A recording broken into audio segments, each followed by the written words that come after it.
സുന്ദരി നീയും ചേർന്നിരുന്നാൽ തിരുവോണം.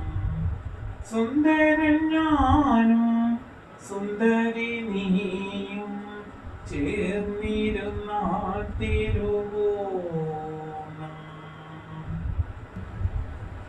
ആ ലിജു, നിന്റെ കുളി കഴിഞ്ഞാ?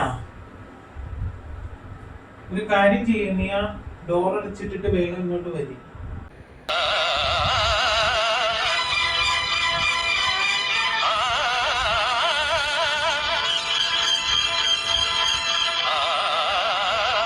അല്ലേ, ഇതെന്താ ഇത്? നീ ഇതെന്തോ കാണിക്കുന്നേ? ആണോ? എന്തിന്? എന്റെ പെണ്ണെ, നീ ആ ഡോർ അടച്ചിട്ടിട്ടൊന്ന് വേഗം വാ. ഇവിടെ ചില കാര്യങ്ങളൊക്കെ ഉണ്ട്. ഈ ഷെൽഫിൽ ഒരു കറുത്ത ബാഗ് ഇരിപ്പുണ്ട്, അതും എടുത്തിട്ടിട്ട് വേഗം ഇങ്ങോട്ട് വാ.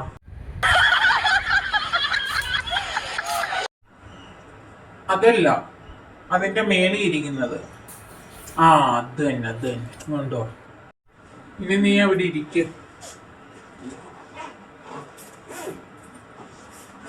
ഇത് ഇന്നലെ നമ്മുടെ കല്യാണ റിസപ്ഷന് കിട്ടിയ സംഭാവനകളാ. ഞാൻ ആർക്കും കൊടുത്തില്ല, എല്ലാം ഈ ബാഗിലാക്കി ഇങ്ങ് കൊണ്ടുവന്നു.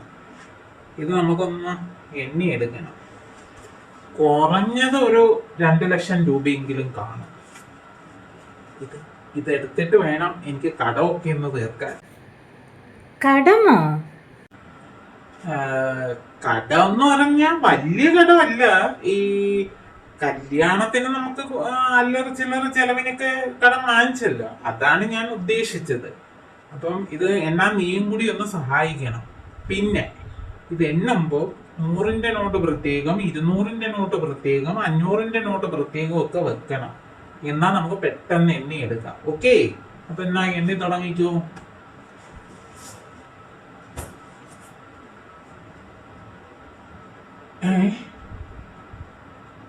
₹10? ഏത് ദരിദ്രവാസിയാണോ ഈ 10 രൂപയും കൊണ്ട് വന്നിരിക്കുന്നത്? മാറ്റിവേ, അടുത്ത കവറെടുത്ത് എണ്ണ. കുറച്ച് ചേട്ടനും കൂടി എണ്ണ. ഞാനും കൂടി എണ്ണാനോ?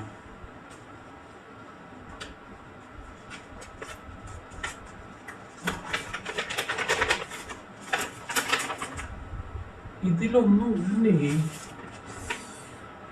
ഓ, 10.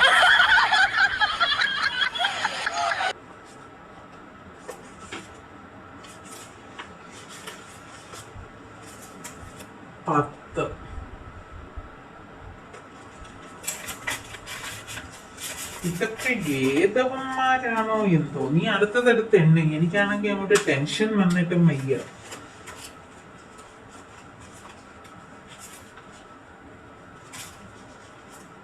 20.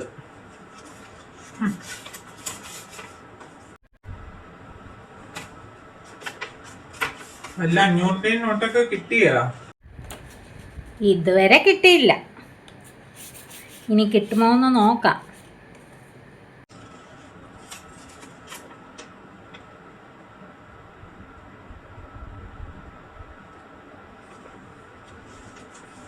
എന്താ ചേട്ടാ അത്?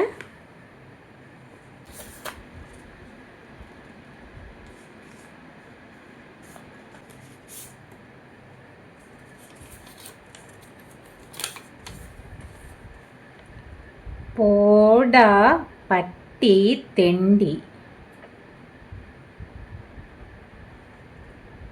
ഇതാരാ ചേട്ടാ ഇങ്ങനെ എഴുതിയത്? ചേട്ടായി വല്ലവർക്കും ഇതുപോലെ കൊടുത്തിട്ടുണ്ടാകും, അതാണ് തിരിച്ച് പണി കിട്ടിയത്. ഞാൻ അതുപോലെ ഒന്നും ആർക്കും കൊടുത്തിട്ടില്ല. ഇതേതെങ്കിലും അമ്മമാരെനിക്ക് പാര വെച്ചിട്ടുള്ളേയിരിക്കും. ആ, നീ അതൊക്കെ എടുത്ത് കട. എനിക്കാണെങ്കിൽ എന്റെ കൺട്രോള് പോയിരിക്കുക. ചേട്ടാ കിട്ടിപ്പോയി. 200?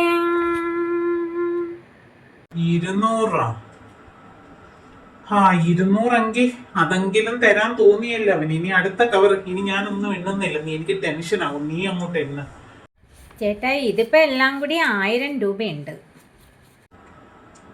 ആകെ 1000 രൂപയോ? എനിക്ക് ആലോചിച്ചിട്ടൊരു എത്തും പിടിയും കിട്ടുന്നില്ല ലച്ചു. ഞാൻ ഇപ്പൊ ഇനി എന്ത് ചെയ്യുമെന്നാണ് ഞാൻ ആലോചിക്കുന്നത്. കുറഞ്ഞതൊരു 2 ലക്ഷം രൂപയെങ്കിലും കിട്ടുമെന്നാണ് വിചാരിച്ചത്. ഇതിപ്പം വെറും 1000 രൂപ. ഞാൻ ഇനിയിപ്പോ എന്താ ചെയ്യുക? ടെൻഷൻ അടിക്കാതിരിക്ക്. വിഷമിക്കാതെന്ന് പറഞ്ഞാൽ ലച്ചു, ഞാൻ അവരോടൊക്കെ കല്യാണം കഴിയുമ്പോൾ കൊടുക്കാന്നുള്ള രീതിയിലാണ് കടം വാങ്ങിയത്. ഇനിയിപ്പോ അവരോടൊക്കെ ഞാൻ എന്തു പറയും?